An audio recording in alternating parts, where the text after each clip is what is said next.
এই কথা বলার আগে একটা ক্ষমা চেয়ে দিতেন। বামেদের প্রার্থী তালিকা ঘোষণার প্রায় 10 দিন পর বিজেপি প্রার্থী তালিকা আজকে ঘোষণা করলো।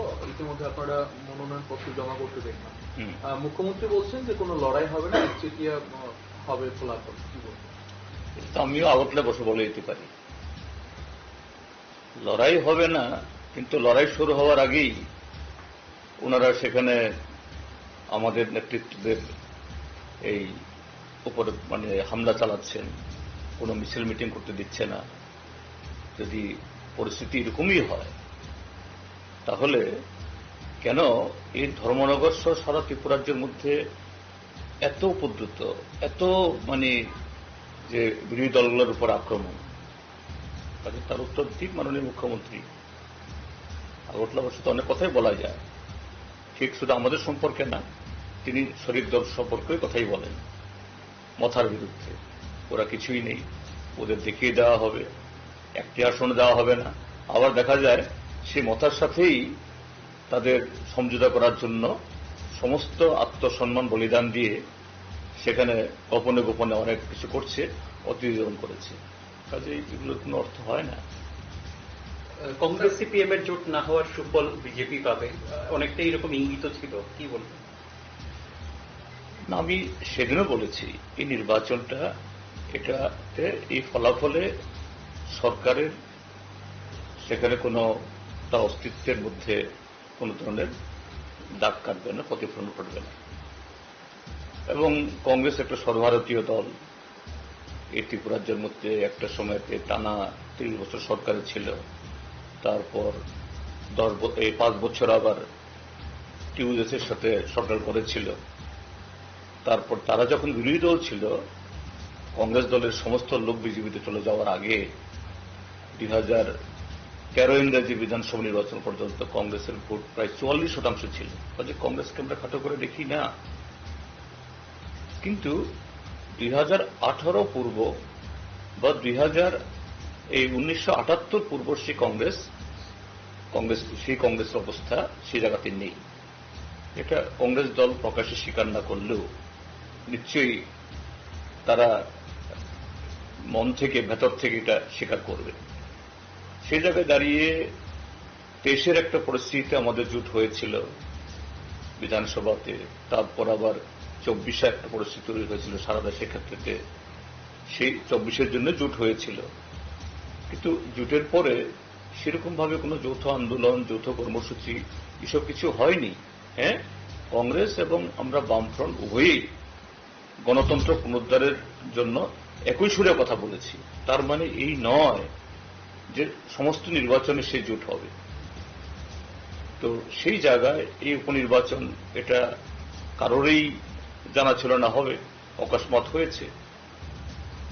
কংগ্রেস বলছেন যে না, ত্রিপুরাজ্যের মধ্যে তারা এখন বিকল্প, একেবারে শুধু বিরোধী দল হিসেবে না, বিজেপিকেও আগামী দিন ক্ষমতাচ্যুত করে তারাই এককভাবে আসবেন। তো সেদিক থেকে যে ধর্মনগরের উপনির্বাচনে যে আমাদের যে রাজনৈতিক দলগুলো, শাসক দলেরও এবং আমরা যারা বিরোধী দল আছি, তার মধ্যে বামফ্রন্ট, কংগ্রেস উভয়েরই শক্তির একটা পরীক্ষা হওয়া দরকার। এবং এই জায়গায় যে শুধু হার জেতা না, যে ভোটের প্রচার, রাজনৈতিক প্রচারে কি ধরনের পরিবেশ তৈরি হয়। কংগ্রেসেও সর্বশক্তি নিয়ে নামবে, আমরা তো ইতিমধ্যেই নেমে গেছি। তো এটা রাজনীতির একটা সুষম একটা চর্চা করার বিরাট সুযোগ। আমি তো সেদিন যখন দেখলাম পত্রিকাতে কংগ্রেস প্রার্থী দেবেন, আমি তো ওয়েলকাম করেছি, ইয়েস, ভালো হোক। এবং এতে হার জিতে ফলাফলে কে সুবিধা পেল না পেল প্রশ্ন না, কিন্তু গণতন্ত্র তার একটা স্পেস পাবে। অর্থাৎ এই আন্দোলনে, এই কর্মসূচিতে সমস্ত অংশের মানুষ কথা বলার একটা সুযোগ পাবে, এরকম একটা পরিবেশ তৈরি হোক। In the top leaders of BJP and the Tripura Motha, but in the ground we find always speaking each against other. Do you think this is a narrative being set to confuse the people, and if they come together also together, on what ground they will fight? Because they have been all last 3 months we found they are speaking against each other. Yes, even till today in the rural areas, among the common masses, that narrative what the BJP and Tripura Motha both have created, it is echoing.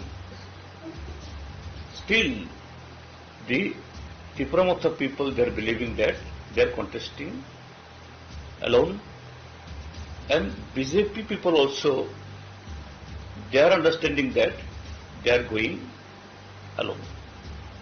Now at the top, the rhetoric came from the top, the brasses of the both party, and it is knowingly, and both the leadership of both the party consciously. Why? Actually, to divert the attention of the people, their discontent, both against the BJP and both against and Tripura Motha. They have made that kind of atmosphere. So still, that the confusion they created, the emotion they created, the environment they created against each other, it is continuing, it is equal. The compulsion is gross public discontent against the both Motha and Bharatiya Janata Party. Bharatiya Janata Party is leading in the government business, that is in the state government. All offices, all schemes, all programs, it is formulated, it is controlled, and everything is being oriented through BJP only in the state government departments. And Motha, they are controlling the ADC. And there, between this ADC administration and state administration, what is the scenario we have been witnessing? There is a kind of the competition. How much and how the public money can be amassed. It can be pocketed through different illegal way. So there, people are very, very much annoyed both against the BJP and Motha. So that's why they are with the narrative that no, from Motha will snatch away the TTADC, and against this, the Motha Supremo also, his narrative is that in forthcoming the assembly election, will put up the Prasa Chief Minister. So both the narratives, both the slogans, it is each other only to divert the people's attention. But both the party now, before this ADC election, what it is being, that is the gossip is on the, that is being aired, the top leadership are negotiating. But it will be difficult on the part of both the party to convince their innocent and grassroots people why once again these two parties are coming together. Will you be able to get benefit out of it? Yes, yes, yes. I would not say that only CPIM or left. As a whole, to restore the democratic norms, for restoration of democracy, it will be a big boost, it will be a turning point for the state of Tripura. কিন্তু ত্রিপুরাজ্যের মধ্যে গণতান্ত্রিক ময়দানে একদম পাহাড়ে গঞ্জে সর্বত্র শুধু village কমিটির ভোট না, যে এডিসি কে আরো শক্তিশালী করার জন্য, তার হাতে ক্ষমতা বাড়ানোর, অর্থ বাড়ানোর জন্য 125তম সংবিধান সংশোধনীর বিল, এটা পার্লামেন্টে হিমঘরে পড়ে আছে গত 2018 সাল থেকে, আজকে 6 বছর। এই কথা কিন্তু, এটা নিয়ে কিন্তু মথার কোনো বক্তব্য নেই, বিজেপির তো নেই, বিজেপি তো এটা উচ্চারণই করে না। হ্যাঁ, আমরা সুপ্রিম কোর্টে যাই, কিন্তু সুপ্রিম কোর্টে কে গেছে? ত্রিপুরা মথা। ত্রিপুরা মথা কাদের সাথে শরিক দল হয়ে সরকারে আছে? বিজেপির সাথে। তো এটা তো বিজেপির আরেকটা লজ্জা। এরা একই ডালে বসে মধু খাচ্ছে, কিন্তু তার মধ্যে একজন সুপ্রিম কোর্টে যাচ্ছে আরেকজনের বিরুদ্ধে। আপনাদের কি এই বিষয়ে লজ্জা হয় না? কারণ যে কাজটা বিরোধীদের করা উচিত ছিল সেটা মাথা করছে, যেহেতু বিজেপির সাপোর্টে তারা আছে। সুপ্রিম কোর্টে গিয়ে একটা সাংবিধানিক প্রতিষ্ঠানের ভোট করাতে হবে, এটা তো কি বলবো, এটা তো অভূতপূর্ব, অশ্রুতপূর্ব। আমরা গণতান্ত্রিক মঞ্চ থেকে তার সর্বোচ্চ ফোরামে কোর্টে না গেলেও যা বলার আমরা সর্বদাই বলে গেছি, এবং আগামী জুন মাসেও কথা বলেছে। আবার কোন বাহানা তারা করে কোনো গ্যারান্টি নেই, তখন আমরা বলব। যদি সত্যিকারেরই যদি একটা রাজনৈতিক তার কোনো বিচক্ষণতা, আত্মসম্মান বোধ এবং নৈতিকতা যদি তার বিন্দু মাত্র যদি তিনি পোষণ করতেন, তাহলে এই কথা বলার আগে একটা ক্ষমা চেয়ে দিতেন যে না, আমরা গত 4 বছর এই নির্বাচন করতে পারিনি। এখন সুপ্রিম কোর্টের কানমলা খেয়ে এই নির্বাচন কমিশনকে দিয়ে এই হলফনামাটা তিনি জমা করিয়েছেন। কি বলেছিল প্রথম যখন 5 বছর মেয়াদ শেষ হয়, তখন কি বলেছিল? রিয়াং শরণার্থীদের নাম অন্তর্ভুক্ত না হওয়ার কারণে করা যাচ্ছে না। 23-এ রিয়াং শরণার্থীরা ভোট দিল, 2024-এ লোকসভাতে ভোট দিল। যারা বিধানসভাতে ভোট দিতে পারে, লোকসভাতে ভোট দিতে পারে, আর তাদের যে এডিসি এলাকা, যে এলাকাতে তারা পুনর্বাসিত হয়েছেন, সেখানে তাদের ভোট দেওয়ার অধিকার নেই। এটা তো এক ধরনের মানুষের গণতান্ত্রিক অধিকার হরণ করা, তাদেরকে তৃতীয় শ্রেণীর নাগরিক হিসাবে চিহ্নিত করা। এটাই করেছেন মাননীয় মুখ্যমন্ত্রীরা। কাজে আজকে যখন কথাটা বলছেন, হ্যাঁ আমরা যেমনটা চেয়েছি, হ্যাঁ ঠিকই তো, তারা আগে চাননি।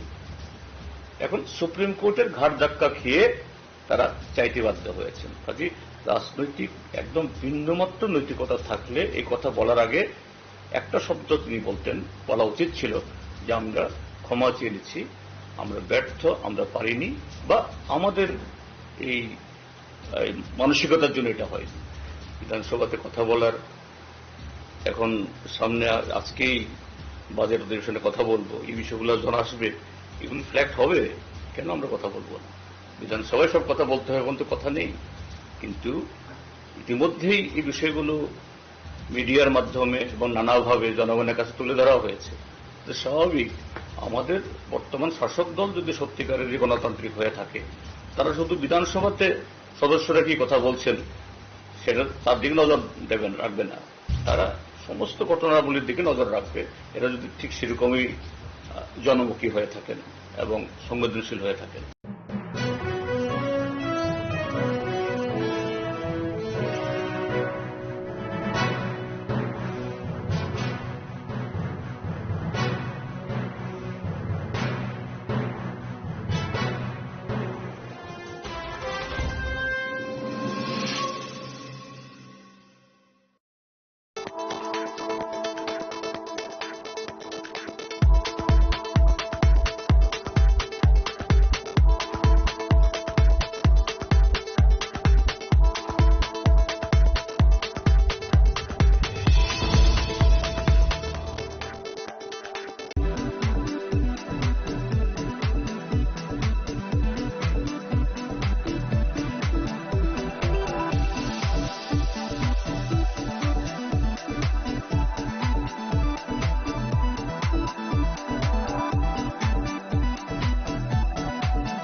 Shabani ng Agartala. Sabona ng Bisramganj. Shabani ng Kanchanpur. O party mo na tayo tong plaza. Hasteni thungkrung tongkhor. Kaya ba dang mani sura wala sak nai purang mo. Kok shanai holong siro khok nai hasteni hapong khatan. Joy nai tong dinarok chini khara.